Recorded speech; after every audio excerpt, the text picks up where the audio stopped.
नवरात्रि का शुभारंभ हो चुका है और जहां हम सब भक्त माता की भक्ति में लीन होंगे, वहीं सोशल मीडिया पर एक गिरोह एक्टिव हो जाएगा। ये बताएंगे कि कैसे साल भर नारियों का अपमान करने वाले हिंदू अब 9 दिन एक स्त्री का गुणगान करेंगे। ये नीच लोग इतने नीचे चले जाएंगे कि इन्हें महिषासुर में एक दलित दिखेगा और दुर्गा माता में एक हिंदू सवर्ण, और फिर ये दलित कार्ड खेलते हुए महिषासुर को भी हीरो बता देंगे। और इन्हीं 9 दिनों में फेक लिबरल्स को भी हिंदू धर्म की पेट्रियार्की याद आ जाएगी और बाल विवाह, सती प्रथा और पर्दा प्रथा जैसे सामाजिक कुरीतियों को ये धार्मिक कुरीतियां बताकर सनातन ग्रंथों और सनातन धर्म के विरुद्ध विष उगलने लगेंगे। इन्हें अचानक से हिंदू धर्म में महिलाओं के अधिकारों की चिंता सताने लगेगी। नमस्ते दोस्तों, आज के एपिसोड में हम सनातन ग्रंथों की समीक्षा करेंगे और जानने का प्रयास करेंगे कि क्या वाकई में हमारी धार्मिक पुस्तकों में स्त्रियों के प्रति दुर्व्यवहार था, भेदभाव की भावना थी और उन्हें अधिकार विहीन रखा गया था। हम ये भी जानने का प्रयास करेंगे कि जो आज के समाज में हमें स्त्री और पुरुष की स्वतंत्रताओं में अंतर दिखता है, जिसको समाप्त करने के लिए हम लगातार अग्रसर हैं, ये भेदभाव की भावना कब शुरू हुई और किस प्रकार से हमारे समाज का एक अभिन्न हिस्सा बन गई। तो दोस्तों, बिना किसी विलंब के आज के विश्लेषण को प्रारंभ करते हैं। आज हम जब भारतीय पुरातन समाज की समीक्षा करते हैं तो मुझे दो तरह के थॉट प्रोसेस देखने को मिलते हैं और दोनों एक्सट्रीम एंड पर चले जाते हैं। जो लोग सपोर्ट करते हैं भारतीय समाज को, भारतीय पुरातन संस्कृति को, वो यूटोपियन थिंकिंग रखते हैं। उनको लगता है कि सब कुछ पहले स्वर्ग की तरह था, दूध की नदियां बहती थी, सभी सज्जन थे, कोई किसी से दुर्व्यवहार नहीं करता था, दुराचार नहीं होता था, भेदभाव की भावना नहीं थी,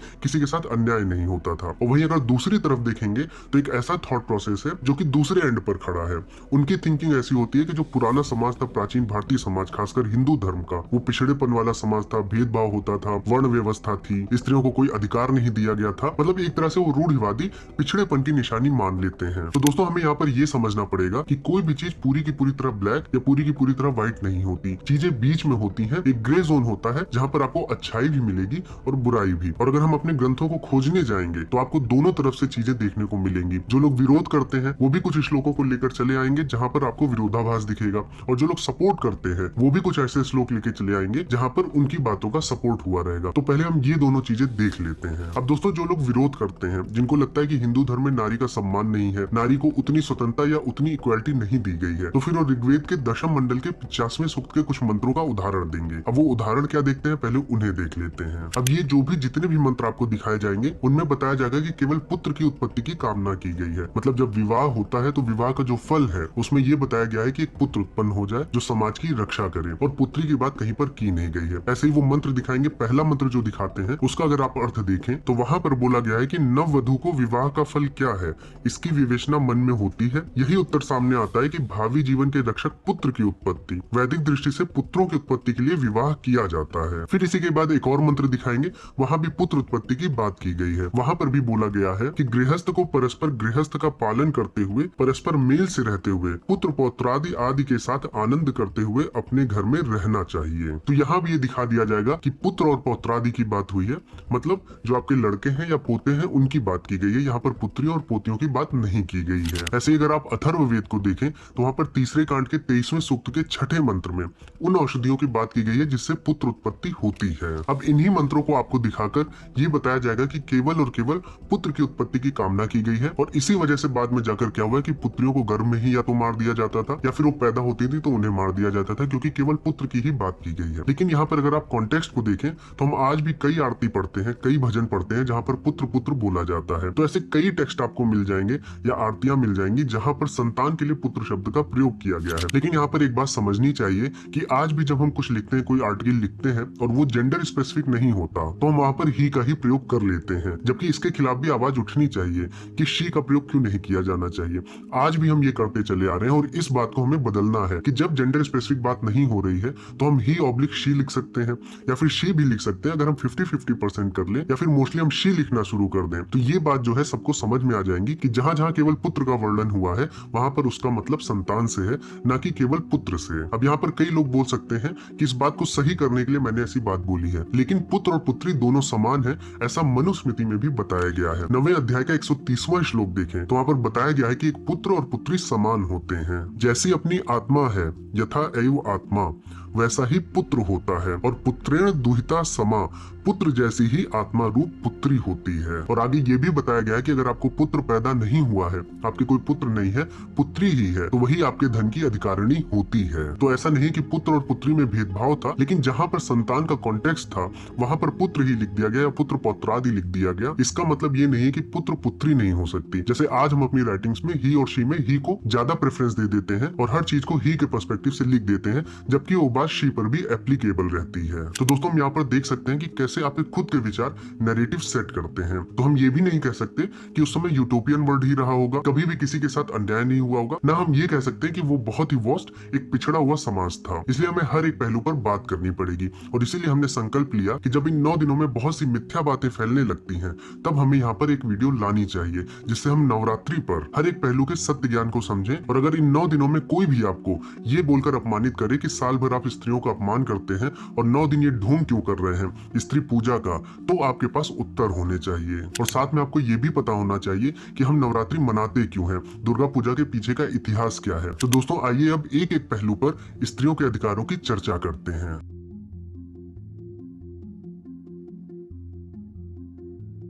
दोस्तों जैसा कि मैंने पहले भी बताया कि कोई भी समाज या सभ्यता पूरी तरह से एक यूटोपियन वर्ल्ड नहीं हो सकता। अगर आप वैदिक काल को भी देखें तो भले वहां जो मानव के नैतिक मूल्य थे वो काफी उच्च स्तर के थे, लेकिन वहां पर भी कहीं ना कहीं किसी न किसी रूप में दुराचार अवश्य मौजूद था।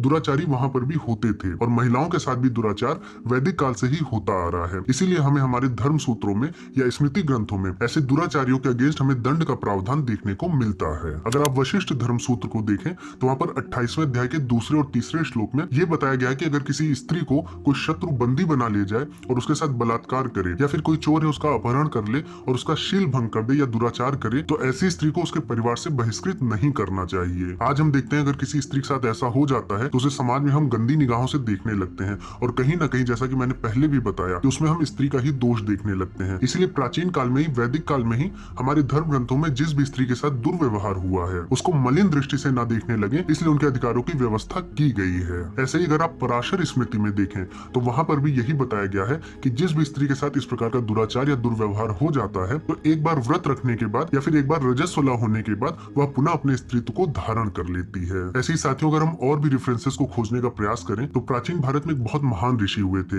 ऋषि देवल, और इनके विषय में तो भगवत गीता में भी अध्याय 10 में देखने को मिलता है। अध्याय 10 के ही एक श्लोक में इनकी महानता का कंपैरिजन नारद और व्यास मुनि जैसे लोगों से किया गया है। अब ये जो महान देवल ऋषि हैं ये एक कदम और जाते हैं और अपनी देवल स्मृति में ये भी लिखते हैं कि अगर किसी स्त्री के साथ दुराचार हुआ है, दुर्व्यवहार हुआ है, बलात्कार हुआ है और इसके कारण उसको कोई संतान उत्पत्ति हो जाती है तो भी वह संतान की उत्पत्ति के बाद कंचन की तरह विमल हो जाती है। तो ये हमारे धर्म ग्रंथों में वो बातें हैं जो स्त्री को मलिन दृष्टि से कोई ना देखे, उनका बहिष्कार ना करे, समाज में उनको सम्मान से देखे, इसलिए इन अधिकारों की बात की गई है। ये तो स्त्री की बात हो गई।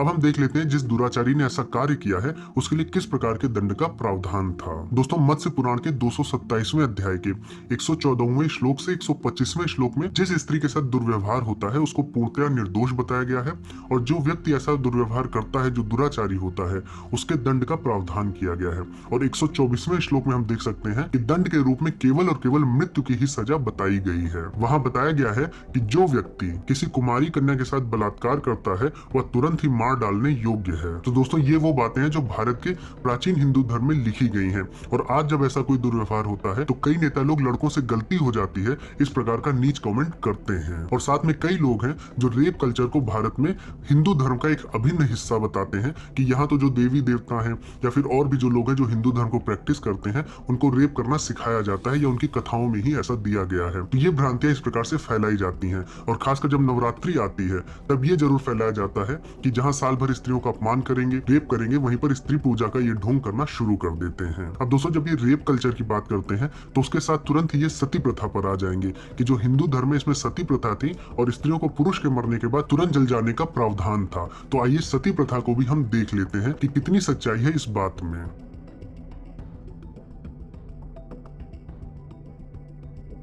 दोस्तों वैदिक काल में यानी कि हमारे वेदों में ऐसा कोई भी साक्ष्य नहीं मिलता है जिससे हम प्रूव कर पाए कि उस समय वैदिक सभ्यता में सती प्रथा का प्रचलन हुआ करता था। उसके उलट अगर हम देखें तो ऋग्वेद के 10वें मंडल के 18वें सूक्त के 8वें मंत्र में विधवा पुनर्विवाह की भी बात की गई है। इस मंत्र का अगर अर्थ देखें तो यहाँ लिखा है कि हे विधवा नारी, तो इस मृत को छोड़कर जीवित पति को प्राप्त हो। विवाह में जिसने तेरा हाथ पकड़ा था उस पति की और अपनी संतान को उत्पन्न कर तो इस प्रकार सुख संपन्न हो। तो हम देख सकते हैं कि जहाँ वैदिक काल में कोई साक्ष्य उपलब्ध नहीं है, वहीं पर ऐसे भी साक्ष्य हैं जहाँ पर विधवा पुनर्विवाह की बात की गई है। तो 3000-4000 BCE से लेकर 600 BCE तक इस तरह की कोई भी प्रथा नहीं थी। अब हम जब आगे बढ़ेंगे यानी कि हम अगले 1000 साल को देखें, 600 BCE से लेकर 6th सेंचुरी AD तक को देखें, तो उस समय समाज में स्त्री प्रथा थी कि नहीं थी, इसको भी हम देख लेते हैं। दोस्तों अगर हम आगे बढ़े और उत्तर वैदिक काल में जाएं, जहाँ पर महाभारत और रामायण जैसे ग्रंथों की रचना हुई, तो वहां पर हमें देखने को मिलता है कि विधवा पुनर्विवाह की जो व्यवस्था थी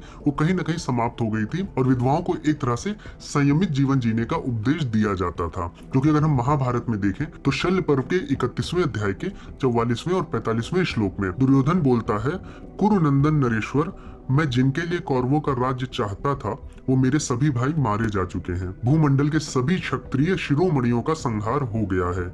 यहाँ सभी रत्न नष्ट हो गए हैं। अतः विधवा स्त्री के समान श्रीहीन हुई इस पृथ्वी का उपभोग करने के लिए मेरे मन में तनिक भी उत्साह नहीं है। तो इस श्लोक से हमें यह संकेत मिलता है कि जो भी विधवा स्त्री उस समय की रही होगी वो धन धान्य से दूर, संपदा से दूर एक संयमित जीवन व्यतीत करती होगी। इसीलिए यहाँ पर विधवा को श्रीहीन हुई स्त्री के समान देखा गया है, जो ये भी हमें बताता है कि शायद विधवा फिर पुनर्विवाह नहीं करती होंगी। वहीं पर महाभारत में कुछ ऐसे श्लोक भी हैं जिनको पढ़कर ऐसा लगता है कि शायद कहीं न कहीं सती प्रथा वहां पर शुरू हो गई थी। महाभारत के 16वें पर्व के 7वें अध्याय के 73वें श्लोक में हमें इसका एक संकेत मिलता है। यहाँ पर बताया गया है, रुक्मणी, गांधारी, शैव्या, हेमवती तथा जामवती देवी ने पति लोक की प्राप्ति के लिए अग्नि में प्रवेश किया। लेकिन ये श्लोक भी पुख्ता सबूत नहीं है कि महाभारत काल में सती प्रथा जो थी वो समाज में काफी प्रचलन में थी, क्योंकि और भी श्लोक हमें दिखते हैं या और भी बातें हैं महाभारत में जो ये दिखाते हैं कि सती प्रथा कहीं न कहीं उस समय भी नहीं थी। जैसे अभिमन्यु, घटोत्कच, द्रोण और बहुत ढेर सारे यादवों की जो पत्नियां थी उनके मर जाने पर सती नहीं हुई थी। अब अगर हम महाभारत काल के आगे जाते हैं और हम 1st सेंचुरी AD और 2nd सेंचुरी AD की तरफ बढ़ते हैं तो हमें एक और ग्रंथ मिलता है, नारद स्मृति ग्रंथ, और इस ग्रंथ में विधवा पुनर्विवाह की दोबारा बात होना शुरू हो गई थी। इस ग्रंथ में 5 ऐसी कंडीशंस दी गई हैं, स्थितियां दी गई हैं जहां पर एक विधवा स्त्री पुनर्विवाह कर सकती थी, और ये 5 कंडीशंस थी। पहला, पति का संतानोत्पादन में असमर्थ होना। दूसरा, पति का असमय में परलोक सिधारना। तीसरा, पति द्वारा गृह त्याग कर विरक्त सन्यासी बन जाना।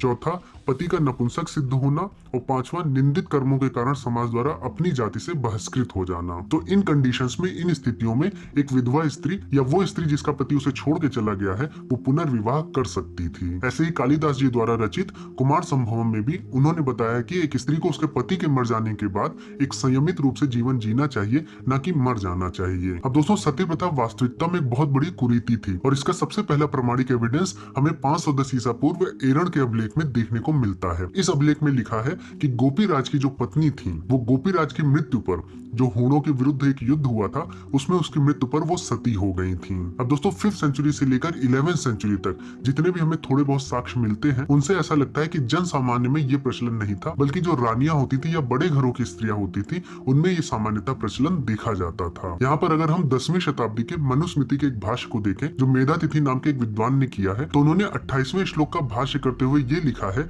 कि जब तक विधवा स्त्री संयमित रूप से अपना जीवन जीती है तब तक एक राजा को उसकी संपत्ति की सुरक्षा करनी चाहिए। वहीं बाण भट्ट भी अपनी पुस्तक हर्षचरित में सती प्रथा की घोर निंदा करते हैं। वहीं हम कहीं कहीं देख सकते हैं कुछ ऐसे भी ग्रंथ हुए हैं जैसे कि अंगिरस स्मृति हो गई या फिर हरित स्मृति हो गई जहाँ पर सती की प्रशंसा भी की गई है। तो यहाँ पर हमें कुछ मिला जुला प्रचलन देखने को मिलता है, लेकिन मुख्यतः ये बात समझ में आती है कि जो भी सती प्रथा थी उसके पक्ष में विद्वान जन नहीं थे। और स्टडी करने पे ये भी पता चलता है कि चूंकि पुराने जमाने में राजा को ईश्वर की तरह देखा जाता था, तो जब विदेशी आक्रमण हुए और मुस्लिम आक्रांता यहाँ पर आए तो कई रानियां जौहर करने लगी और फिर इसकी प्रशंसा की जाने लगी, जिससे जन सामान्य में सती को या फिर जौहर को ग्लोरीफाई किया जाने लगा और इसी कारण से सती प्रथा जैसी कुप्रथा समाज में चारों ओर फैलती चली गई। तो इसका सनातन हिंदू धर्म के मौलिक विचारधारा से कोई लेना देना नहीं है और इसीलिए कालांतर में कई समाज सुधारक हुए जो हिंदू सनातन धर्म से ही थे, जिन्होंने इस कुरीति का विरोध किया और इस कुरीति को समाप्त करने में सफलता भी पाई। अब दोस्तों जब सती प्रथा की बात हो जाती है तब इस नवरात्रि में एक और इशू उठाते हैं और वो है पर्दा प्रथा का। तो दोस्तों आइए आप पर्दा प्रथा के विषय में जानते हैं, जिसका सच जानकर आप चौंक जाएंगे।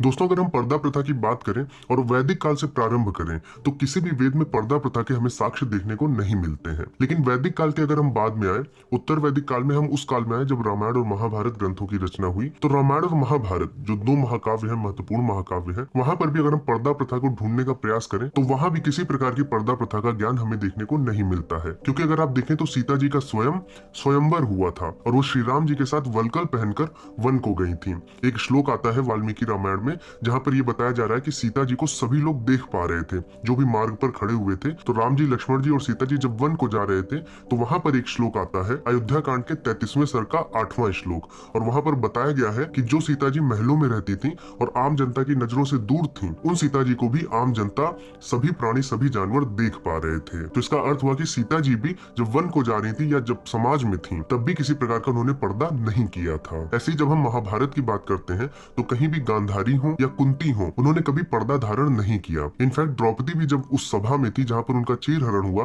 तो द्रौपदी भी बिना पर्दा के वहां पर थी। तो ये सब प्रमाण है कि हमारे उत्तर वैदिक काल में भी पर्दा प्रथा अभी प्रारंभ नहीं हुई थी। तो किसी भी प्रकार से धार्मिक ग्रंथों में हमें पर्दा प्रथा के विषय में नहीं मिलता है। लेकिन अब हम आगे बढ़ेंगे और जब मौर्य काल का प्रारंभ हुआ तब हम वहां पर देखेंगे कि वहां पर पर्दा प्रथा थी कि नहीं थी। दोस्तों जब हम मौर्य काल की बात करते हैं तो वहां से हमें सबसे सर्वप्रसिद्ध एक मूर्ति प्राप्त हुई है जिसे यक्षिणी जी की मूर्ति कहते हैं, और इस मूर्ति में हमें कोई भी पर्दा नहीं दिखता है। इसके साथ साथ और भी जो मूर्तियां मिली हैं उनमें भी पूर्णतया पर्दा का अभाव देखने को मिलता है। इसी के साथ साथ अगर आप अशोक के अभिलेखों को पढ़ें तो वहां पर नारियों का उनके समाज में, उनके दैनिक जीवन में उत्सवों का वर्णन मिलता है। यानी कि वो उत्सवों में पार्टिसिपेट करती थी और स्वतंत्रता और स्वच्छंदता से सभी तरह के जो भी सामाजिक इवेंट्स होते थे वहां पर पहुंचती थी और उसमें प्रतिभाग करती थी। तो इससे ये भी पता चलता है कि किसी प्रकार की स्वतंत्रता को लेकर स्त्रियों के अधिकारों का हनन नहीं हुआ।